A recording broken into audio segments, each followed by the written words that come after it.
सभी देशवासियों को कमर कसने की जरूरत है। पाकिस्तान ने तो उस दिन दांतों तले उंगली दबा दी होगी। हाँ, उसकी छत्तीसगढ़ तो साफ लौट रहा होगा।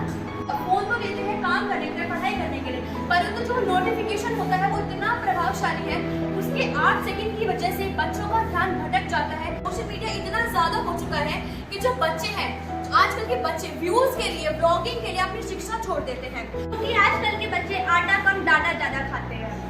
सोशल मीडिया एक बहुत बड़ा माध्यम है रोजगार का, देखा जाए तो ये हमारे लिए अभिशाप नहीं वरदान स्वरूप है। मुझे पता नहीं उसने आकाश पाताल एक कर दिया, तभी भी उसका 2 ही नंबर आया। जब हमारे देश का नाम हिंदुस्तान है और करीब 41% लोग हिंदी का प्रयोग करते हैं, तो हिंदी को राष्ट्रभाषा का दर्जा क्यों नहीं मिलना चाहिए? A few moments later. आओ हम सब मिलकर हिंदी का मान बढ़ाएं, राष्ट्रभाषा का दर्जा देकर इसका सम्मान करें।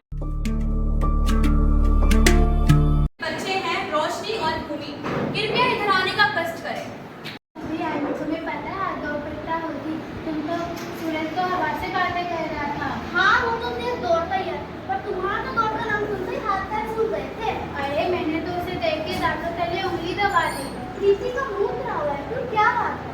तुम्हें नहीं पता उसने आकाश पाताल एक कर दिया, फिर भी उसके गणित में 2 ही नंबर आए। कोई बात नहीं, हमें उसके साथ कंधे से कंधा मिलाकर चलना चाहिए। हाँ लेकिन सफलता पाने के लिए तो लोहे के जने जवान नहीं करते। तुम्हें पता है आज हमारी कक्षा में एक नया छात्र आया है, उसने मुझे उल्लू बना दिया। कैसे? तुम तो उड़ती चिड़िया के भी पंख गिन लेती हो। हाँ, उसने मेरे से 7वें पीरियड में कॉपी मांगी थी, मैंने उसको दे दी। फिर जब मैंने उससे मांगा तो वो गुल हो गया। तो तुम मुझसे पहले क्यों नहीं मांगी? मैंने मांगा था तो वो बोला मैं कल दे दूँगी। तुम्हें पता है आज जब नागरिक स्पर्धा के बारे में बताया था, मैं तो घबरा ही गई थी। हाँ, मैम ने मुझे समझाया, फिर मैंने मैम की हर बात को काट समझा। अरे तुमने देखा कैसे चंद्रयान मिशन में भारतीयों ने अपने झंडे गाड़ दिए? हाँ बहन, सभी वैज्ञानिक ने आकर गढ़ पकड़कर दिखा दिया। देख लेना नीना, एक दिन हमारा भारत आत्मनिर्भर होके रहेगा। हाँ, बस सभी देशवासियों को कमर कसने की जरूरत है।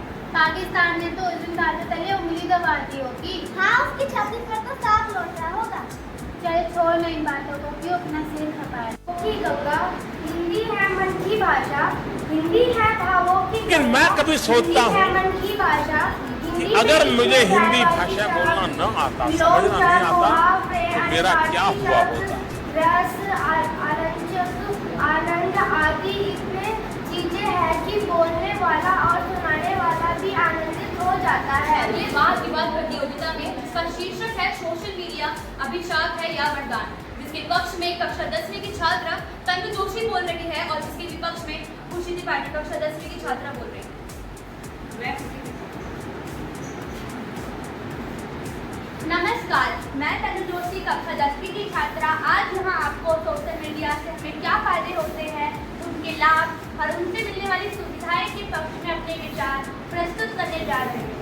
मैं कक्षा 10वीं की छात्र आज आप सभी के सामने सोशल मीडिया हमारे लिए क्यों अभिशाप है, ये हमारे लिए क्यों हानिकारक है, इसके विपक्ष में अपने विचार प्रस्तुत करने जा रहे हैं।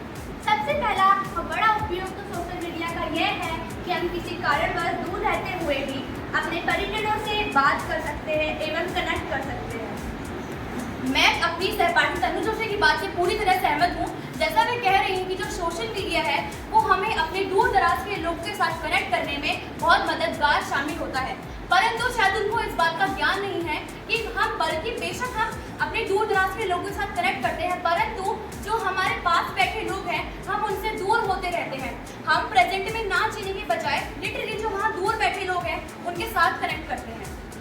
हम सोशल मीडिया की बात कर ही रहे हैं तो उसमें सबसे पहले आ जाता है डाटा, क्योंकि आजकल के बच्चे आटा कम डाटा ज़्यादा खाते हैं। सोशल मीडिया एक बहुत बड़ा माध्यम है रोजगार का, देखा जाए तो ये हमारे लिए अभिशाप नहीं वरदान स्वरूप है।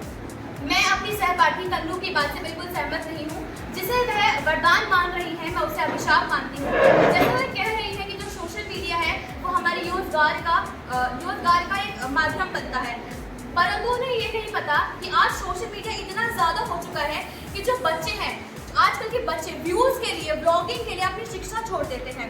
जहाँ जिस जमाने में पहले 2 दूनी 4 का पहाड़ा बच्चे याद करते थे, तो उस समय में आज के बच्चे गानों पर नृत्य करते हैं तथा वीडियो बनाते हैं। और इसमें उनकी गलती नहीं है, इसमें माता पिता भी उनका पूरा सपोर्ट करते हैं। यह बात बस युवाओं तक ही सीमित नहीं है, उनके जो दादी नानियाँ तक की जनरेशन तक ये बात पहुँच चुकी है।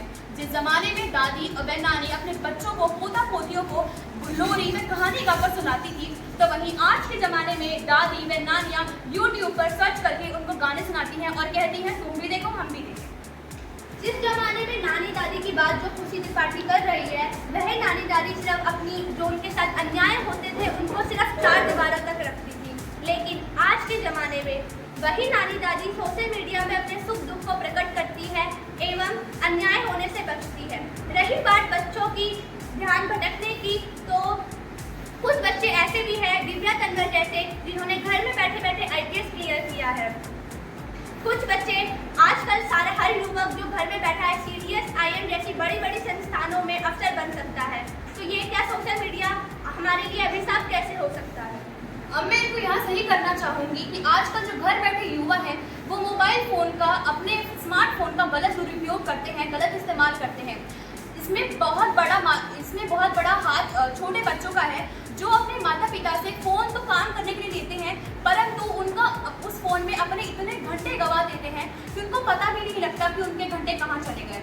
बच्चे एक नोटिफिकेशन की वजह से उनका ध्यान भटक जाता है। और रही बात शिक्षा की, तो मुझे समझ नहीं आता कि ये कौन सी शिक्षा प्रणाली की बात कर रहे हैं हमारे देश में, जहाँ पर हम देखते हैं कि जो बच्चे हमारे फ़ोन तो लेते हैं काम करने के लिए, पढ़ाई करने के लिए, परंतु जो नोटिफिकेशन होता है वो इतना प्रभावशाली है, उसके 8 सेकंड की वजह से बच्चों का ध्यान भटक जाता है और बच्चे पढ़ाई में ध्यान नहीं लगा पाते। और यह बस युवाओं तक ही नहीं है, इसमें जो उनके पेरेंट्स हैं वो अपने बच्चों का भला चाहते हैं, पर जो बच्चे हैं उनको यह सोचना पड़ेगा, उनको सकारात्मक वे में सोशल मीडिया को इस्तेमाल करना पड़ेगा। सोशल मीडिया मेरा मानना है कि एक अमृत मंथन की तरह है, जिसमें हमें कुछ विश्व भी निकलना पड़ेगा। हमारे साथ हमें सोशल मीडिया में कुछ बुराइयां भी होगी जिसे हमें सहना होगा, लेकिन जितना रोजगार ये हमें दे रहा है इसके मुताबिक ये तो बहुत कम है। क्योंकि पहले के ज़माने में सिर्फ एक ही नारा था हमारा कि सोशल में खुशियाँ का हल निकालना होगा, खुशियाँ का कल लाना होगा, बेरोजगारी का हल निकालना होगा। सोशल मीडिया है वो एक अभिशाप नहीं वरदान है, परंतु मैं उन्हें यहाँ ठीक करना चाहूँगी। जो बात पे कह रही हैं कि जो सोशल मीडिया है वो हमारे लिए वरदान है, ये शिक्षा का एक माध्यम है, परंतु शायद उनको ये नहीं पता अगर हमें परिवर्तन लाना है तो हमें सत्ता में उतरना होगा। अगर लाइक करने से, कमेंट करने से, लाइक करने से अगर क्रांति आती तो आज का महोदय हमारे देश 10 साल पहले ही बदल चुका होगा। यह शिक्षा का माध्यम तो बन सकता है, परंतु यह लोगों के जीवन को और उनके स्वास्थ्य को बहुत बुरी तरह प्रभावित करता है। इसलिए जो छोटे छोटे बच्चे हैं वो पुष्पा मूवी जैसी पिक्चरें देखकर 14-15 साल के बच्चे मूवी से इंस्पायर होकर अब भयानक अपराध करते हैं। जैसा कि हमने देखा ICSE में उनकी वीडियोस देखते हैं, जो वीडियो अपलोड करते हैं, जिससे वो वीडियो देखकर उनसे इंस्पायर होते हैं तथा भयानक अपराध करते हैं। तो आप ही बताइए कि जो ये सोशल मीडिया है वो अभिशाप है या वरदान है? मैं आपकी बात ये कहकर समाप्त करना चाहूँगी कि आग जो है हाथ जलाने का भी काम करती है और खाना बनाने का भी। ये हमारे नज़रिए में के ऊपर बात है, हम उसका कैसा प्रयोग करें। धन्यवाद। मैं ये कहना चाहूँगी कि जो सोशल मीडिया है वो हानिकारक है हमारे लिए, क्योंकि जब इंसान सोशल मीडिया की इसको लत लग जाती है, हर चीज़ का एक एडिक्शन होता है। आजकल के छोटे छोटे बच्चों को स्मार्टफोन का, अपने मोबाइल फ़ोन का एक एडिक्शन हो चुका है, जिससे वो बाहर नहीं निकल पाते। आजकल बच्चे किसी से मिलना जुलना पसंद नहीं करते क्योंकि उनका मनोरंजन उनके पास होता है। आजकल बच्चे ही नहीं, माता पिता भी, हर लोग, आप में से हर लोग, आपको शायद बुरा भी लगेगा, यहाँ तक कि मैं भी अपने दोस्तों को, प्रिया को जन्मदिन की बधाई, शादी की सालगिरह के उपहार ऑनलाइन भेजती हूँ। इसमें हमारी गलती नहीं है, इसमें ये हमारे ऊपर निर्भर करता है कि हम उसको किस तरीके से उसका उपभोग कर सकते हैं।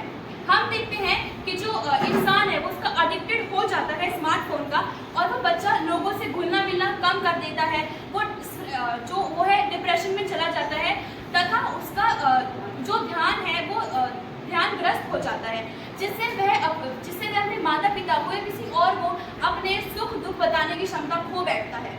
मैं ये बोलना चाहूँगी कि जो सोशल मीडिया है, जो स्मार्टफोन है, वो आजकल इतने स्मार्ट हो चुके हैं कि कभी कभी तो लगता है कि स्मार्टफोन ही हमें कंट्रोल कर रहे हैं।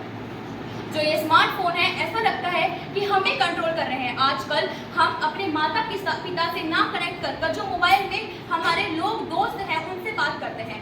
हम अपने जीवन में ना रहकर 24 घंटे ऑनलाइन रहते हैं।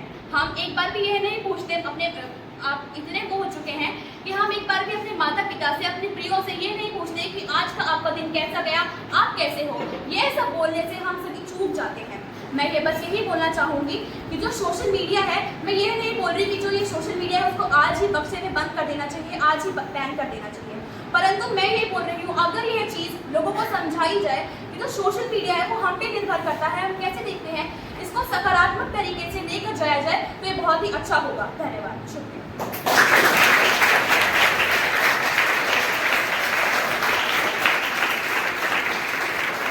अगली तर्क वितर्क वाद विवाद प्रतियोगिता की ओर, जिसमें मैं कक्षा 10वीं के छात्रों को बुलाना चाहूंगी, जिसमें दिनेश और अनुमेश हैं। कृपया कराने का कष्ट करें। शिक्षक है कि हिंदी हमारी राष्ट्रभाषा होनी चाहिए या नहीं होनी चाहिए। जिसके विपक्ष में बोल रहे हैं दिनेश और जिसके पक्ष में बोल रहे हैं अरुणेश। नमस्कार, मेरा नाम अरुणेश राज है। मैं कक्षा 10वीं का छात्र आज हिंदी दिवस के उपलक्ष्य में आप सभी के सामने अपने विचार प्रकट करने जा रहा हूँ। आज का हमारा विषय है हिंदी हमारी राष्ट्रभाषा होनी चाहिए या नहीं। मैं इसके पक्ष में अपने विचार आपके सामने रखने जा रहा हूँ। मेरा आप सभी को नमस्कार। मैं कक्षा 10वीं का छात्र, मैं इसके विपक्ष में अपने विचार प्रस्तुत करने जा रहा हूँ। जब हमारे देश का नाम हिंदुस्तान है और करीब 41% लोग हिंदी का प्रयोग करते हैं, तो हिंदी को राष्ट्रभाषा का दर्जा क्यों नहीं मिलना चाहिए? अगर हिंदी को राष्ट्रभाषा का दर्जा मिल जाएगा तो भारत की अन्य भाषाओं के साथ भेदभाव होगा, उनको बराबर सम्मान नहीं मिलेगा। जब हमारे देश का राष्ट्र ध्वज एक है, राष्ट्रीय भाषा, राष्ट्रीय पक्षी, राष्ट्रीय फूल, राष्ट्रीय फल एक है, तो देश की राष्ट्रभाषा एक क्यों नहीं? हिंदी की वर्णमाला भी बहुत बड़ी है, इसे हर कोई सीख नहीं सकता। इसके शब्दों का उच्चारण इतना कठिन होता है कि बच्चे इसके शब्दों को सही से बोल नहीं पाते हैं। मैं अपने सहपाठी दिनेश के इस बात से बिल्कुल सहमत नहीं हूँ, क्योंकि अधिकतर स्कूलों में अंग्रेजी पर ज़्यादा ध्यान दिया जाता है